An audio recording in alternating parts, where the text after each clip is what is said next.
coming off a weekend in which you earn a tie and a win over a ranked opponent, North Dakota, here this past weekend. Mike, your takeaway after facing the Fighting Hawks in Mankato from this past weekend? You know what? I thought we got better as the weekend went along.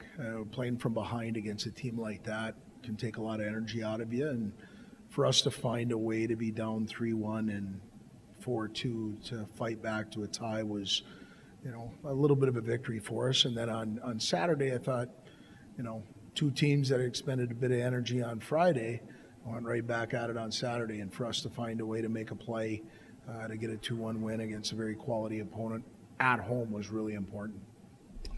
Jump into WCHA action this weekend with a road trip to Alabama Hunstville, an opponent you're familiar with. Your thoughts on opening of the WCHA season here this weekend down in Alabama? Important. When you have an opportunity to play in conference, it's for points. We've put a pretty good non-conference package together over the last 4 games, going 3-0-1, and now we've got to keep getting better. And so we're going to try and rely upon the veterans that we have that have been there before and played in that building, and make sure that we get our road mindset the way it needs to be, because it's difficult in our league to win on the road. And for us to go in there, we've got to try and set that immediately. Is there a different kind of mentality that you talk to the team about going into conference play after 2, pretty big home weekends?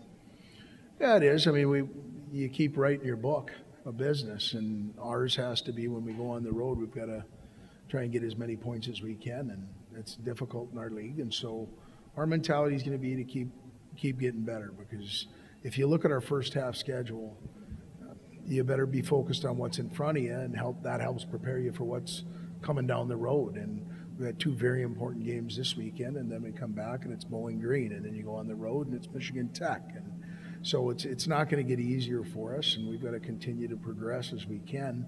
And I think the guys are ready to go on the road. We love playing at the Civic Center and playing in front of our home crowd. We've been at home for now 3 straight weeks, with us having our exhibition game, the 2 games against ASU, and now the 2 games against North Dakota in our rearview mirror.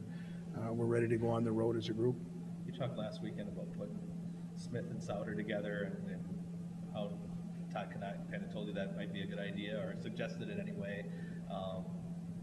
Looking after a couple more days since then and what they were able to do together, what do you like about it even more, or what do you plan to do forward? Well, I think there's some chemistry there. They grew up playing together a little bit.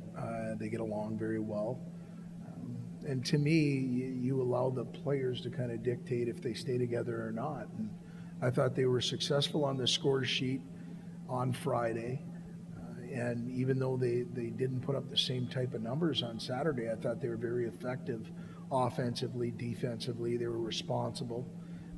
They played 5-on-5, 4-on-4, and a little bit of power play, a little bit of penalty kills. So they're continuing to grow as individuals and then as a pair. So it worked. I want to stay out of the way when I need to stay out of the way, and so that line will still be together for this week. Looking at your stats, it looks like you guys have had 8 of your 15 shots in the third period. What does it mean to be able to finish the game and really finish strong? I appreciate you seeing that. I say, you know what, I was looking at the same thing on just the distribution of our scoring, and when has it happened and how has it happened. And I like the idea of us scoring 8 in the third period, which is usually a moving period on momentum. Can you maintain it, or does the other team get it? And we've been good defensively, and I think a lot of that starts with our goaltender. But we've gone out with a real good mindset to try and, whatever it takes, 60, 65 minutes. You saw that this weekend in Friday's game, and hopefully that's something we can continue to do, because I think you can build confidence off of that. And it's a trend that I hope continues.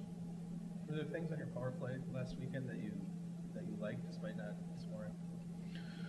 Yeah, I thought we got a little bit of momentum off it. And then there was one that I thought kind of drained our momentum. Our ability to get pucks in zone set up starts, I think, from winning a face-off immediately in the offensive zone. And I think we can do a little bit better job of that. And then just trying to stress out their penalty killers through puck movement and getting pucks to the net. And then if it doesn't go in, retrieving. And You know, we have to be more effective this weekend than we were last weekend if we want to be a threat on a power play.